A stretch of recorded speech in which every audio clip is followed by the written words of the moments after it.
namaku Anjani. Sudah 3 tahun aku menjadi istri sah dari seorang pria bernama Andra. Kami menikah setelah 2 tahun pacaran, dan awalnya aku mengira rumah tangga kami akan penuh kebahagiaan seperti dongeng. Tapi semuanya mulai berubah ketika wanita bernama Laras mulai sering muncul di hidup kami. Laras, nama yang dulu kuanggap tak berarti. Ia dikenalkan oleh Andra sebagai sahabat masa kecil, yang katanya seperti adik sendiri. Awalnya aku tak berpikir negatif. Aku pun mencoba bersikap ramah. Tapi lama-kelamaan, aku mulai merasa kehadirannya mengganggu. Dia datang ke rumah tanpa permisi. Mengobrol terlalu dekat dengan suamiku. Bahkan, tak jarang duduk di sofa dengan kaki dinaikkan, seperti tuan rumah. Anehnya, Andra selalu membelanya. Dia sudah seperti keluarga, Jan, katanya setiap kali aku mengeluh. Hari itu, undangan ulang tahun Laras datang. Sebuah pesta mewah di hotel berbintang. Aku tak terlalu ingin datang, tapi Andra memaksa. Dia sudah mengundang kita secara khusus. Masa kamu nggak datang? Nanti dia pikir kamu nggak suka dia. Aku ingin berteriak, memang iya. Tapi ku tahan. Aku tidak ingin bertengkar lagi. Pesta malam itu mewah, glamor, penuh dengan orang-orang kaya dan sosialita. Aku mengenakan gaun sederhana warna pastel, karena Andra bilang pestanya santai. Tapi ternyata, semua wanita berpakaian serba glamor. Gaunku terlihat paling sederhana. Entah sengaja atau tidak, aku merasa dipermalukan sejak awal.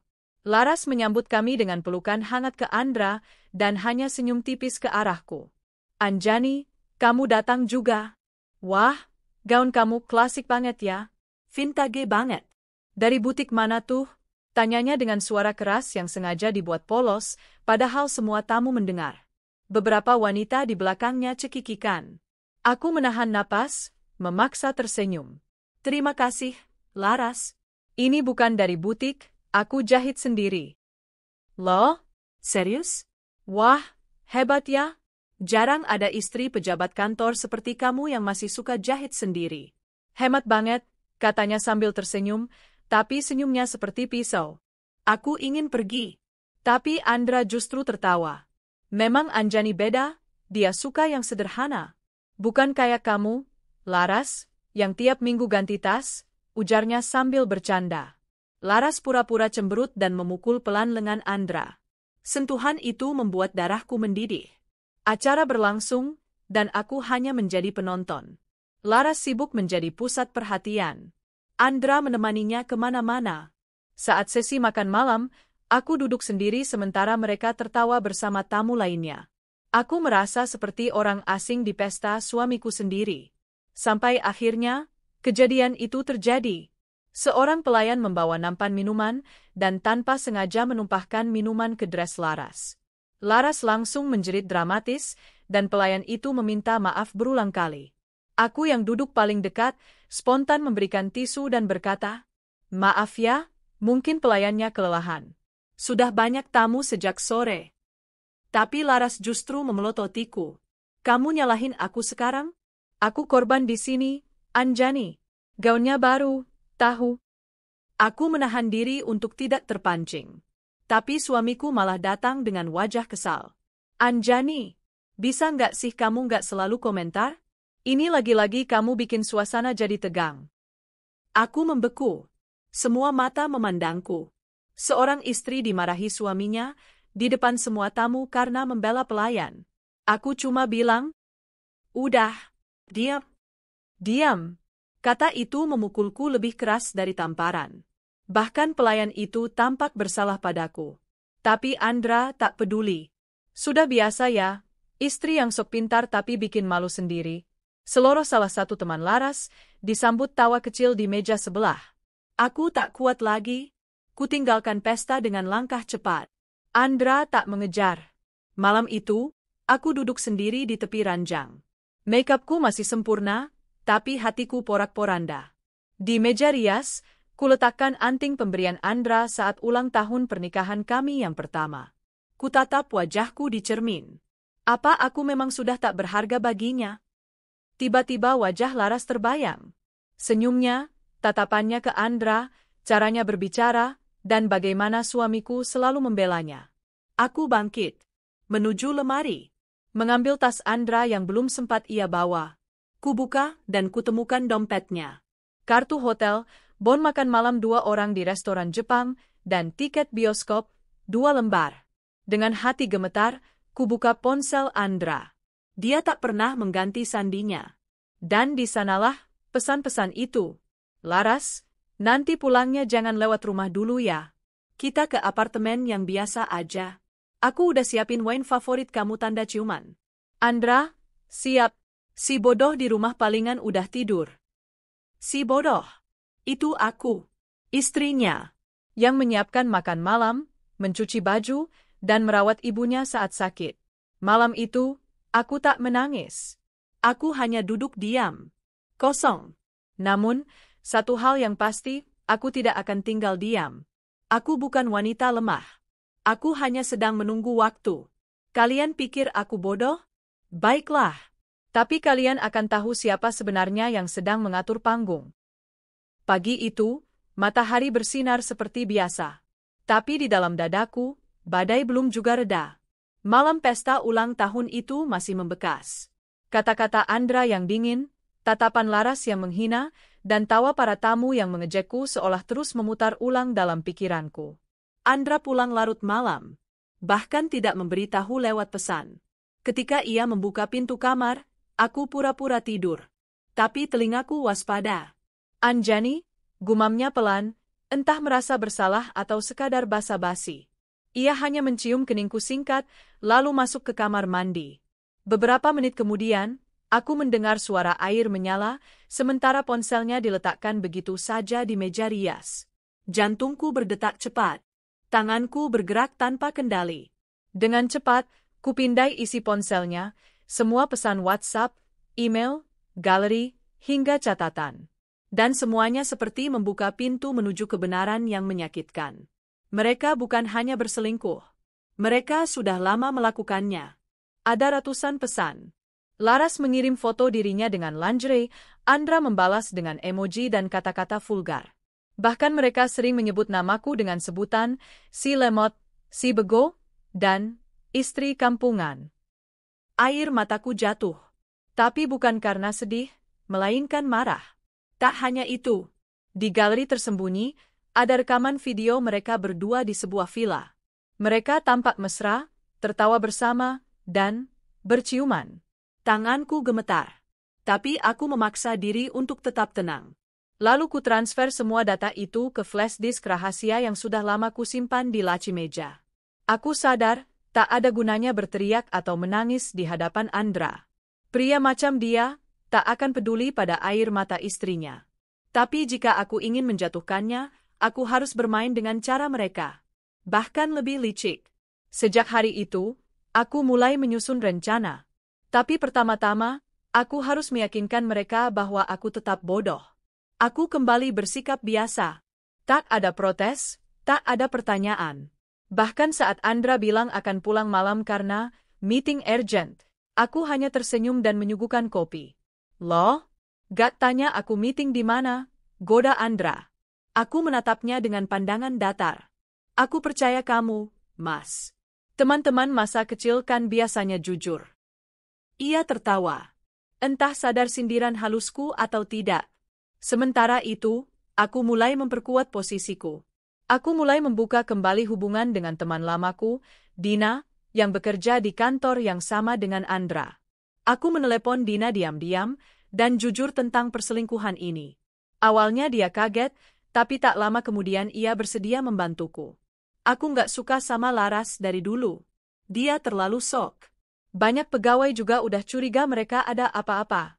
Tapi karena Laras punya kedekatan sama jajaran atas, nggak ada yang berani buka suara. Kalau begitu, bantu aku kumpulkan bukti. Aku butuh rekaman mereka di kantor, mungkin kamera CCTV, atau saksi-saksi. Oke, aku akan coba. Di sisi lain, aku juga mulai mencari bantuan hukum. Aku mendatangi seorang pengacara perempuan yang direkomendasikan temanku. Ia bernama Bu Ratna, dan begitu mendengar ceritaku, ia langsung berkata, Bu Anjani, Anda bisa menuntut secara perdata dan pidana. Tapi saran saya, Tunggu sampai bukti Anda lengkap. Kita akan buat mereka tumbang di waktu yang paling tidak mereka duga. Aku setuju. Setiap malam, saat Andra tidur, aku mencatat timeline kejadian, mengumpulkan screenshot, bahkan merekam beberapa panggilan telepon mereka diam-diam. Aku belajar teknik dasar forensik digital dari internet, dan kupelajari semua kemungkinan. Suatu hari, aku berpura-pura hendak pergi belanja ke mall, tapi sebenarnya aku mengikuti mobil Andra. Ia berhenti di sebuah apartemen mewah. Sekitar 15 menit kemudian, Laras masuk ke gedung yang sama. Aku memotret semuanya. Wajah Andra, Laras, plat mobil, jam masuk, dan keluar. Ini akan menjadi bukti penting. Ketika pulang, aku mendahului mereka dan bersikap seolah tak terjadi apa-apa. Mas, belanjaanku banyak banget hari ini. Aku masak spesial ya malam ini, ucapku ceria. Andra memelukku singkat. Wah, makin sayang aku sama kamu. Aku tersenyum kecil. Sayang? Atau bersandiwara? Beberapa hari kemudian, Dina mengirimi rekaman CCTV yang memperlihatkan Laras dan Andra berjalan bergandengan tangan di area parkir kantor. Dina juga menyampaikan bahwa rumor soal kedekatan mereka sudah tersebar, hanya saja belum ada yang berani membocorkannya ke HRD. Aku mulai menyusun file digital dengan nama, kebenaran yang kau sembunyikan. Isinya semua bukti, pesan mesra, video, rekaman suara, foto, bukti transaksi hotel dan apartemen, serta salinan CCTV. Sementara itu, aku pura-pura sakit. Beberapa kali tak ikut Andra ke acara kantor atau keluarga. Aku ingin menciptakan kesan bahwa aku istri lemah, terabaikan, tapi tetap setia. Laras makin percaya diri. Ia mulai datang ke rumah dengan dandanan mencolok, bahkan beberapa kali menyindirku terang-terangan. Anjani, kamu nggak capek ya di rumah terus? Coba deh sesekali ke salon, biar segar. Kasihan Andra, lihat kamu tuh, kayak ibu-ibu 3 anak. Andra tertawa saat mendengar itu. Aku hanya tersenyum. Tenang, aku nggak perlu ke salon untuk bikin Andra bahagia. Aku cukup tahu tempat dia akan terjerat. Laras mengernyit bingung. Tapi Andra menepuk pundakku dan berkata, itu maksudnya apa sih? Jangan aneh-aneh deh, Jan. Aku tertawa kecil. Enggak, Mas. Aku cuma mulai belajar kata-kata puitis. Biar nggak kampungan, kata Laras. Laras mendadak salah tingkah. Malam itu, aku membuka laptop dan menyelesaikan satu bagian dari rencanaku, mengundang semua orang penting ke pesta pernikahan ulang tahun Andra. Aku akan membuat acara itu menjadi panggung terakhir untuk mereka. Aku mengirimkan undangan dengan nama, Perayaan 5 tahun perjalanan hidup dan karir Andra Anjani, lengkap dengan foto-foto lawas kami berdua yang tampak bahagia. Semua rekan Andra, keluarga besar, teman-teman masa kecil, bahkan Laras sendiri, akan diundang. Dan di dalam undangan itu, terselip satu pesan penting. Akan ada tayangan video spesial di malam puncak.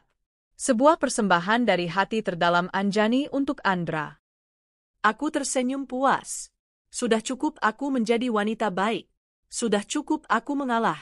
Sekarang waktunya aku membuat mereka tahu bahwa tak semua istri bisa diinjak-injak, apalagi oleh suaminya sendiri dan perempuan murahan yang menyamar sebagai teman masa kecil. Aku bersumpah. Malam pesta itu akan menjadi hari di mana Laras dan Andra tak akan pernah bisa mengangkat kepala mereka lagi. Sejak kutentukan tanggal pesta, ulang tahun pernikahan dan karir, Andra, aku berubah menjadi sutradara dari panggung balas dendam yang paling halus namun mematikan. Setiap langkah kuatur, setiap peran kupilih. Aku bukan hanya istri yang disakiti, aku adalah wanita yang tengah menyusun skenario kehancuran dua pengkhianat. Aku mulai dari hal paling mendasar, penampilan. Selama ini, aku dikenal sebagai istri yang sederhana. Tak bermakeup tebal, tak memakai tas bermerek, tak sering pamer gaya hidup. Tapi aku tahu, dalam dunia Andra dan Laras, penampilan adalah segalanya. Maka aku mulai perlahan-lahan membentuk diriku menjadi versi terbaik yang selama ini sengaja kusimpan. Aku diam-diam berkonsultasi dengan fashion stylist. Aku pergi ke salon ternama. Aku belajar memakai makeup natural elegan dari beauty artis kenalanku. Semua dilakukan diam-diam. Bahkan aku mulai rutin berolahraga dengan pelatih pribadi, dan hasilnya mulai terlihat.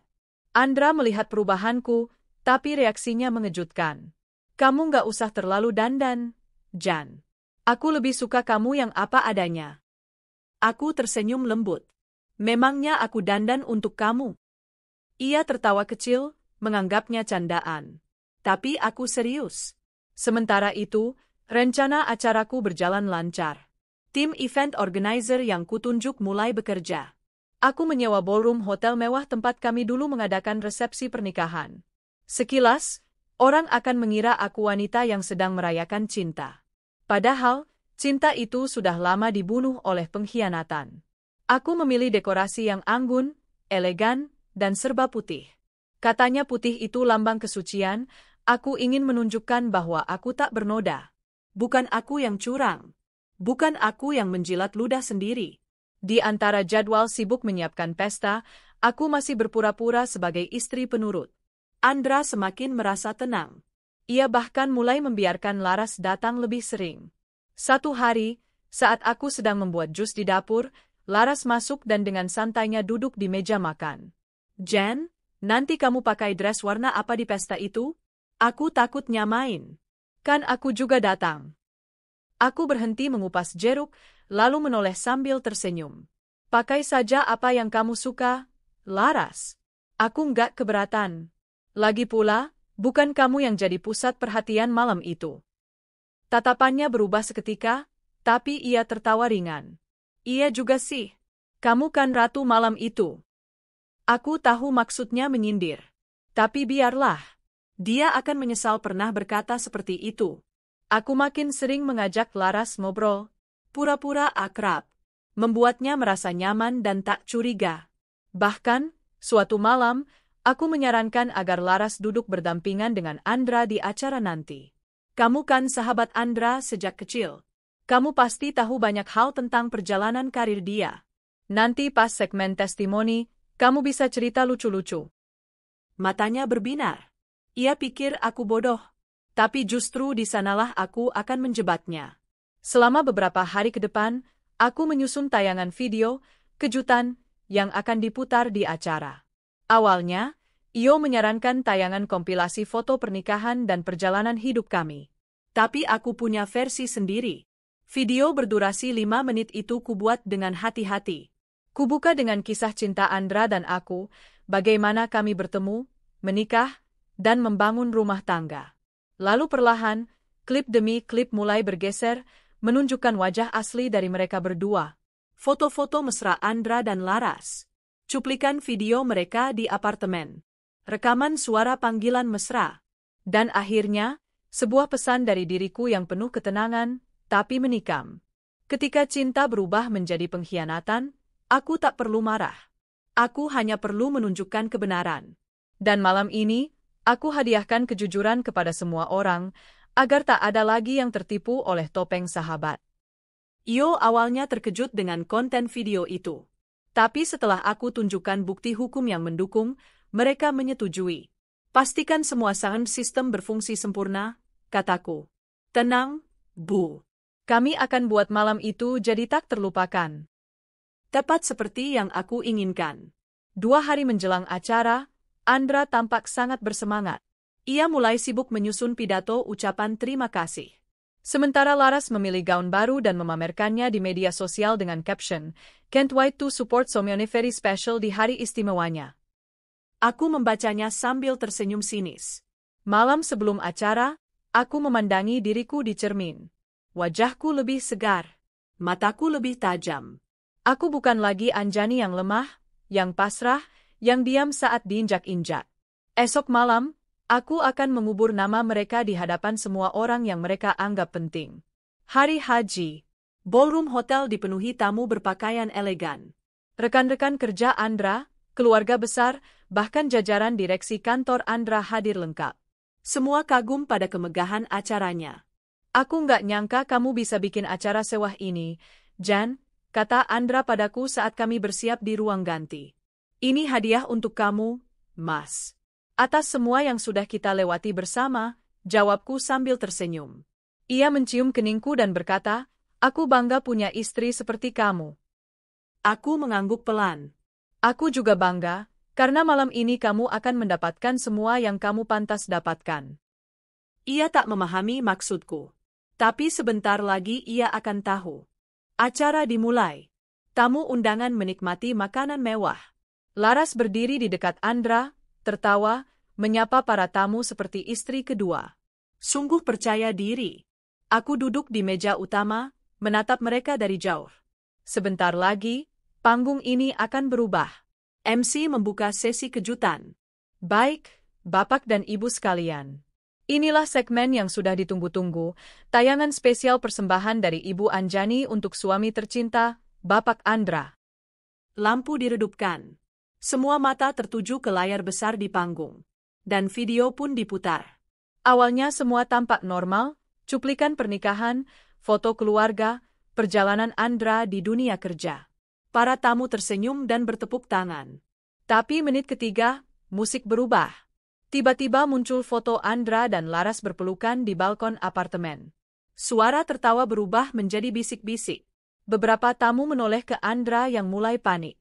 Lalu muncul video, rekaman suara mereka bercumbu di mobil. Percakapan cabul.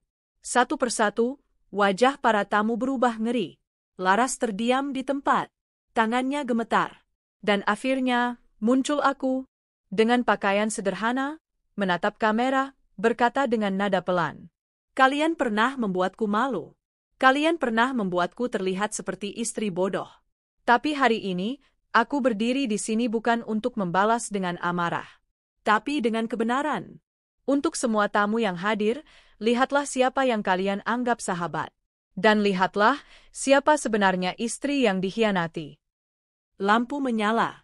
Ruangan sunyi. Lalu terdengar tepuk tangan dari sudut ruangan. Disusul gumaman dari para tamu. Laras mundur beberapa langkah. Wajahnya pucat. Andra mencoba bicara. Anjani, kamu sengaja.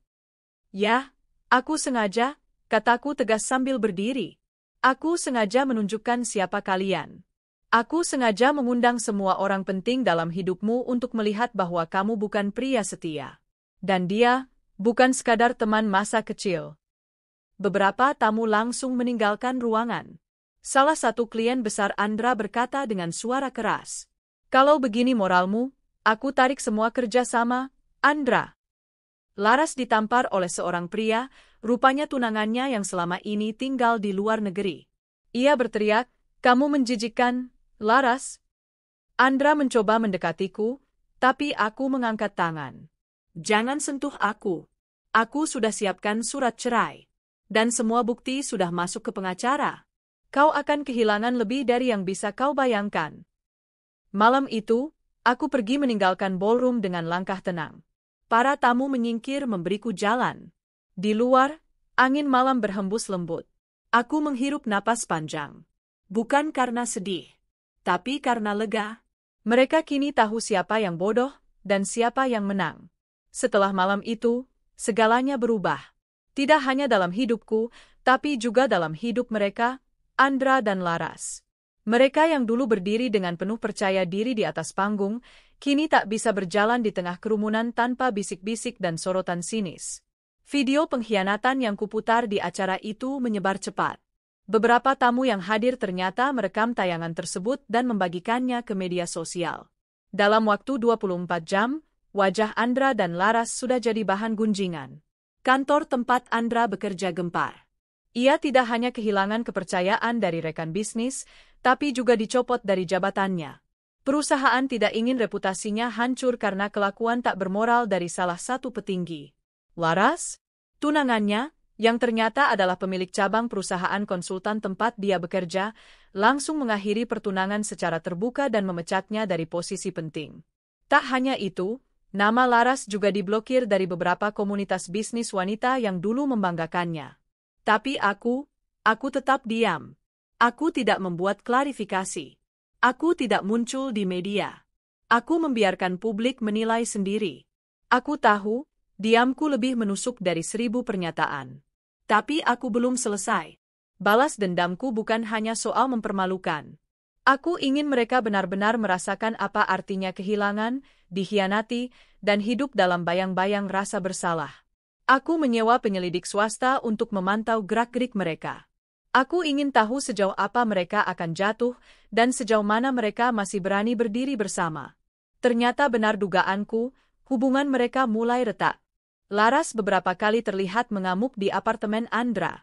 Mereka bertengkar hebat. Andra yang kehilangan pekerjaan mulai terlihat frustasi dan kasar. Aku mendapat rekaman video saat Andra menendang meja kaca di apartemen itu, berteriak pada Laras sambil menyalahkannya atas semua yang terjadi. Kalau aja kamu nggak maksa buat datang ke acara itu, semua ini nggak akan terjadi, Laras. Oh jadi ini salahku? Kamu yang idiot percaya istri kamu itu bodoh. Lihat sekarang, dia yang menang dan kamu yang jadi bahan tertawaan. Itu hanya satu dari sekian banyak keributan yang mereka alami. Aku menyaksikannya dari laptopku sambil menyeruput teh hangat. Kadang aku tersenyum, kadang aku hanya menggelengkan kepala. Ini baru permulaan. Andra mencoba menghubungiku berkali-kali. Lewat telepon, pesan, bahkan datang ke rumah orang tuaku. Tapi aku menolaknya. Semua sudah kuatur melalui pengacara. Proses perceraian sedang berjalan, dan semua harta bersama sudah dihitung secara legal. Dan yang paling menyakitkan untuknya, rumah yang dulu kami tinggali, yang dia kira atas namanya sendiri, ternyata adalah warisan dari orang tuaku, yang kuhibahkan ke atas namaku sebelum pernikahan. Dengan begitu, dia tak punya kuasa sedikit pun atas properti itu. Andra sempat mencoba masuk ke rumah, menggedor-gedor pintu dan berteriak, "Jan, aku cuma mau bicara. Aku nyesel, oke? Laras udah pergi, aku cuma butuh kamu." Aku menatapnya dari balik jendela, tak sekalipun membukakan pintu. Aku ingin ia tahu, tak semua penyesalan bisa menyembuhkan luka. Dan Laras? Dia menghilang dari media sosial. Beberapa teman lamanya mengatakan dia pergi dari kota. Katanya ingin menenangkan diri. Tapi aku tahu, dia tak sedang menenangkan diri, dia melarikan diri dari Aid. Hari-hari berikutnya, aku fokus membangun diriku. Aku mengikuti kelas bisnis, seminar motivasi, dan memperluas koneksi. Salah satu klien lama dari kantor Andra, yang juga hadir di pesta malam itu, menyapaku secara pribadi. "Bu Anjani, saya kagum dengan keberanian Ibu. Jika Ibu tertarik, kami sedang butuh konsultan manajemen untuk proyek baru kami. Kami percaya, Ibu punya lebih dari cukup kemampuan." Tawaran itu kuterima. Bukan karena ingin membalas Andra, tapi karena aku ingin membuktikan pada diriku sendiri bahwa aku tak akan tenggelam hanya karena ditinggalkan. Aku menyewa apartemen baru. Aku mulai mengisi hari-hari dengan kegiatan positif, membaca, menulis, dan mengajar kelas pengembangan diri secara daring. Tak sedikit perempuan yang menghubungiku, meminta bantuan, mengaku mengalami nasib serupa. Aku membimbing mereka dengan sepenuh hati. Kini, aku tak hanya menjadi wanita yang pernah dikhianati, aku menjadi wanita yang membuat pengkhianatan itu tak mampu menghancurkannya. Satu malam, saat sedang menyusun modul pelatihan, aku mendapat pesan dari nomor tak dikenal. "Jan, aku tahu aku nggak pantas bicara sama kamu. Tapi tolong beri aku satu kesempatan. Aku nggak minta dimaafkan. Aku cuma ingin bicara, sekali saja. Aku mau menebus semuanya." Andra, kupandangi pesan itu cukup lama. Aku bisa saja langsung menghapusnya. Tapi ada bagian dari diriku yang ingin tahu sejauh apa dia sudah jatuh. Keesokan harinya, aku membalas pesannya. "Datanglah ke taman di belakang rumah tua kita. Jam 5 sore. Jangan ajak siapa-siapa." Aku datang lebih awal. Duduk di bangku taman dengan mengenakan mantel sederhana. 5 menit kemudian, Andra datang.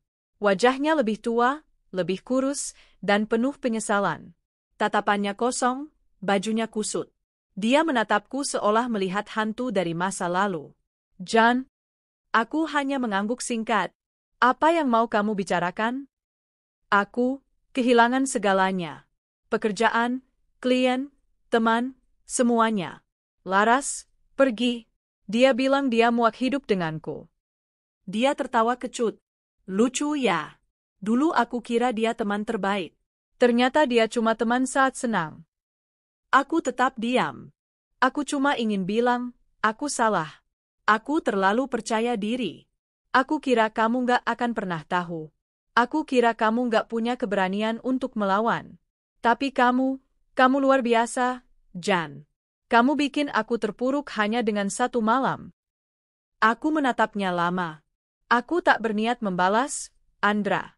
Aku hanya ingin kau tahu, apa rasanya dihancurkan oleh orang yang paling kamu percaya. Ia menunduk. Tangannya gemetar. Apa? Kamu benar-benar sudah tak punya rasa sedikit pun padaku. Aku tersenyum pelan. Bukan karena aku berhenti mencintaimu, tapi karena kamu sendirilah yang membunuh cinta itu. Ia menangis. Tapi aku tak bergeming. Air mata itu sudah terlambat. Luka yang kau tinggalkan terlalu dalam untuk sembuh hanya dengan sesal. Sepulang dari pertemuan itu, aku berdiri di depan cermin, menatap diriku sendiri dengan penuh keyakinan. Aku sudah menang. Bukan karena dia kalah, tapi karena aku memilih untuk berdiri ketika yang lain berharap aku tumbang. Perangku sudah selesai, tapi bukan akhir dari perjalananku. Kini aku siap menjalani hidup baru sebagai diriku yang utuh. Tanpa pengkhianatan, tanpa topeng, tanpa luka yang terus dipelihara. Cukup sekali aku jatuh karena cinta. Selebihnya, aku akan bangkit karena harga diriku. Hari demi hari kulalui dengan penuh perhitungan. Aku sudah tidak lagi menjadi Anjani yang polos dan mudah percaya. Setelah menyusun rencana dan berhasil menyiapkan semua bukti, sekarang saatnya aku menciptakan panggungku sendiri, panggung kehancuran untuk Andra dan Laras. Aku mulai dari hal kecil. Sejak bekerja di perusahaan milik pamanku, aku sengaja mengambil proyek yang melibatkan perusahaan kontraktor tempat Andra menjabat sebagai manajer. Tanpa sepengetahuannya, aku masuk sebagai investor kecil yang menyamar. Tujuannya satu, mendapatkan akses ke laporan keuangan dan melihat celah-celah kecurangan mereka. Dan aku menemukannya.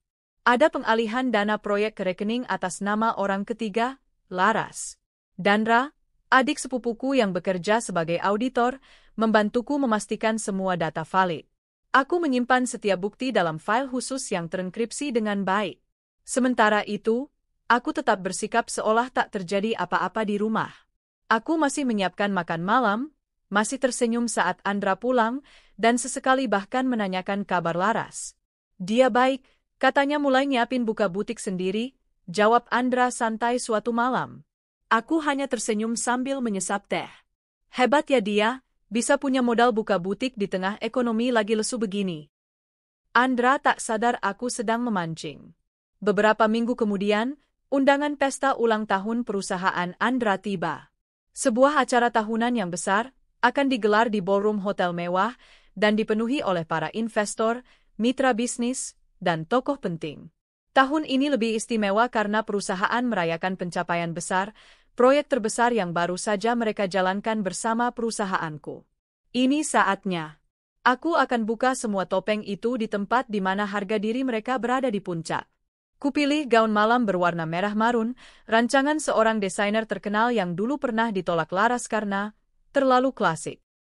Malam itu aku tampil memesona, elegan, dan berkelas. Saat aku dan Andra masuk ke ruangan, semua mata tertuju padaku. Bahkan Andra sendiri terlihat terpukau. "Lo, kamu cantik sekali malam ini," gumamnya, agak kaget. Aku hanya menjawab dengan senyum tipis. "Terima kasih. Aku hanya ingin tampil layak di acara penting seperti ini." Laras juga hadir malam itu, mengenakan gaun emas mencolok, dengan gaya berlebihan seperti biasa. Dia mendekat dengan langkah percaya diri. "Anjani? Wah, kamu makin berani tampil, ya. Pasti karena sering ikut kerjaan suami, ya?" godanya. Aku menatapnya lurus-lurus. "Ah, iya, belajar banyak. Termasuk cara orang pintar menyembunyikan sesuatu dengan rapi." Dia mengerutkan kening. Tapi sebelum sempat menanggapi, MC memanggil Andra ke panggung untuk memberikan sambutan dan menerima penghargaan simbolis dari perusahaan klien terbesar, perusahaan tempat aku bekerja. Dan malam itu, aku menjadi pembicara kejutan. MC memperkenalkan perwakilan dari pihak investor dan kolaborator utama proyek. "Mari kita sambut Ibu Anjani Prameswari." Suasana menjadi hening. Andra terpaku. Laras menegang. Semua mata beralih padaku. Aku melangkah pelan naik ke atas panggung, dengan mikrofon di tangan. Selamat malam semuanya, sapaku ramah. Malam ini adalah malam penghargaan, malam apresiasi, dan juga malam kejujuran. Beberapa orang mulai berbisik, menyadari nada bicaraku mulai mengandung sesuatu. Selama proyek ini berjalan, kami menemukan banyak pencapaian hebat. Namun di balik keberhasilan, kami juga menemukan sesuatu yang mencurigakan. Pengalihan dana, laporan fiktif, dan, yang paling mengejutkan, penggunaan dana perusahaan untuk kepentingan pribadi. Wajah Andra mulai pucat. Laras memegangi tangan kursinya, tubuhnya kaku. Dan setelah melalui audit menyeluruh, kami menemukan bahwa dana tersebut masuk ke rekening atas nama Laras Permatasari, yang kebetulan adalah teman dekat dari salah satu petinggi perusahaan ini, Bapak Andra Pratama. Terdengar helaan napas panjang dari berbagai penjuru ruangan. Beberapa jurnalis yang hadir mulai mencatat dengan cepat. Para mitra bisnis mulai berbisik tajam. Andra naik ke atas panggung, mencoba menghentikanku. Anjani, ini bukan tempat? Aku mundur satu langkah dan menatapnya dingin. Tenang, Pak Andra. Ini baru awalnya. Kusodorkan layar proyektor yang menampilkan bukti-bukti, transaksi, tangkapan layar percakapan, dan foto-foto dari pertemuan mereka di apartemen. Semua terpampang di hadapan para undangan. Laras menjerit dari kursinya. Kamu gila, Anjani? Aku memandangnya tenang. Oh, belum. Tapi mungkin kamu yang akan gila setelah ini. Karena selain dituntut atas penyalahgunaan dana, kamu juga bisa diperiksa atas kasus pencucian uang. Setelah semua data terbuka, CEO dari perusahaan utama berdiri. Terima kasih, Ibu Anjani, atas keberanian dan kejujuran Anda. Kami akan menindaklanjuti masalah ini secara hukum. Dan untuk saat ini, kami memutuskan untuk menghentikan kerjasama dengan perusahaan tempat Pak Andra bekerja, serta menuntut kerugian yang telah terjadi. Andra berdiri di tengah panggung, tak bisa bicara sepatah kata pun. Laras mencoba melarikan diri, tapi para keamanan hotel sudah diberitahu sebelumnya. Dia dibawa keluar oleh 2 staf keamanan untuk dimintai klarifikasi lebih lanjut. Aku turun dari panggung dengan langkah ringan. Para tamu menghormatiku. Beberapa bahkan memberikan tepuk tangan kecil. Aku tak membalasnya. Aku hanya ingin satu hal, keluar dari panggung itu sebagai wanita yang menang. Malam itu, aku pulang sendiri. Andra tidak bersamaku. Sampai larut malam, dia belum kembali. Tapi aku tahu, semuanya sudah selesai. Karirnya hancur. Nama baiknya tercoreng. Dan semua orang tahu siapa sebenarnya yang selama ini dianggap istri bodoh yang suka menjahit sendiri. Aku merebahkan tubuhku di tempat tidur.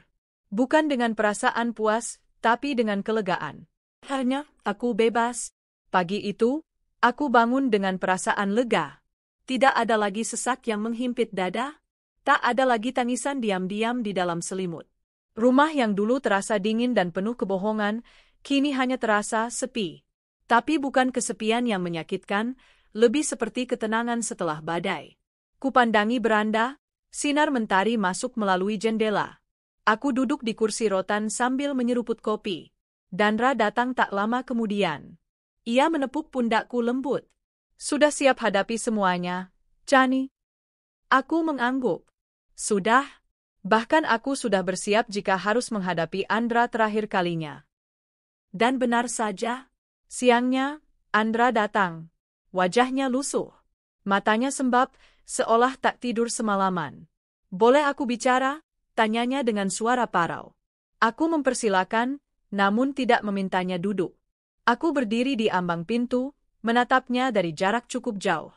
Aku tahu aku salah besar. Tapi tolong beri aku kesempatan untuk menjelaskan semuanya. Aku mengangkat alis. Menjelaskan atau membela diri. Ia tertunduk. Mungkin keduanya. Aku menyandarkan bahu di kusen pintu. Silakan. Andra menarik napas panjang. Aku memang bodoh. Awalnya Laras hanya teman biasa. Tapi dia terus ada saat aku stres, saat kamu mulai sibuk kerja dan kulihat kamu semakin jauh. Aku salah karena membandingkan. Aku salah karena menyangka kamu berubah, padahal akulah yang berhenti menghargai istri yang selalu ada di sisiku. Kenapa kamu terus bohong? Bahkan ketika aku bertanya baik-baik, kamu masih melindunginya. Aku malu. Aku takut kamu pergi.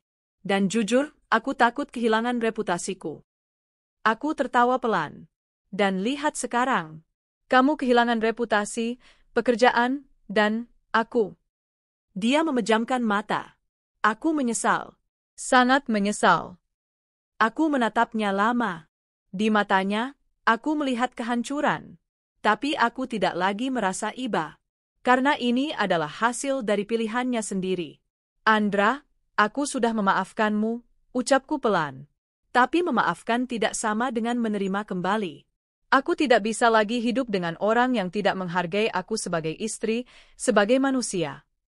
Aku akan berubah, Chani. Aku akan buktikan aku bisa kembali jadi Andra yang dulu. Aku tersenyum tipis. Sayangnya, aku bukan lagi Anjani yang dulu. Setelah percakapan itu, aku segera mengurus proses perceraian. Aku ingin menutup bab ini dengan tenang. Aku tidak mau lagi menoleh ke belakang. Andra berusaha menolak, bahkan orang tuanya datang dan memintaku berpikir ulang. Tapi aku sudah bulat. Anjani, kamu mau rumah tangga kamu hancur hanya karena satu kesalahan? Tanya ibunya.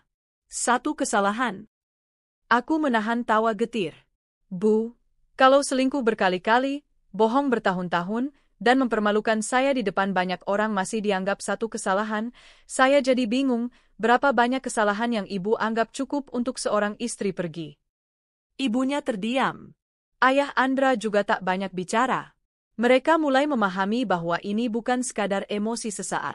Proses cerai berjalan cepat karena aku tidak menuntut apapun, kecuali hak atas apartemen kecil yang dulu kubeli atas namaku sendiri. Aku tak butuh harta. Yang kubutuhkan hanya kebebasan. Di hari sidang terakhir, Andra memandangi aku lama dari kursi penggugat. Matanya kosong. Saat aku kehilanganmu, katanya saat kami keluar dari ruang sidang, aku sadar yang selama ini membuatku bernilai adalah karena kamu. Tanpamu, aku hanya pria yang hancur. Aku mengangguk. Semoga kamu belajar menghargai wanita di masa depan. Jika kau diberi kesempatan kedua oleh Tuhan, jangan disia-siakan lagi. Kami berpisah di pintu pengadilan. Tidak ada pelukan, tidak ada salam perpisahan. Hanya anggukan. Karena aku sudah selesai. Beberapa bulan kemudian, namaku mulai dikenal di dunia bisnis karena keberhasilanku menyelamatkan proyek besar dari sabotase internal. Aku sering diundang sebagai pembicara, terutama untuk seminar perempuan dan manajemen risiko. Banyak wanita yang datang menghampiri setelah sesi berbagi. Saya mengalami kekerasan emosional yang mirip, Mbak, kata seorang peserta. Saya juga dibohongi, dan sempat merasa saya yang salah. Aku tersenyum dan menggenggam tangan mereka. Kita sering disalahkan karena terlalu mencintai. Tapi mencintai bukan alasan untuk dikhianati. Kita punya hak untuk bahagia. Dari pengalaman pahitku, aku menemukan panggilan baru. Bukan hanya sebagai wanita mandiri, tapi sebagai penyemangat bagi perempuan lain yang terluka. Suatu malam, aku duduk di balkon dengan secangkir teh. Dandra datang dan menyodorkan secarik undangan. Ada yang ingin bertemu kamu. Dari Yayasan Korban Penipuan dan Kekerasan Rumah Tangga. Mereka ingin kamu jadi pembicara tetap.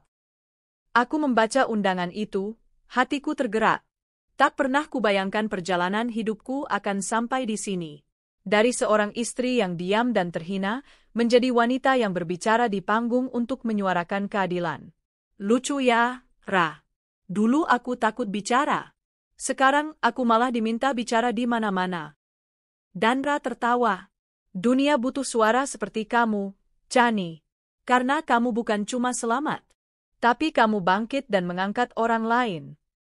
Aku menatap langit malam. Tenang, damai. Dan untuk pertama kalinya dalam waktu yang lama, aku merasa hidupku benar-benar milikku sendiri.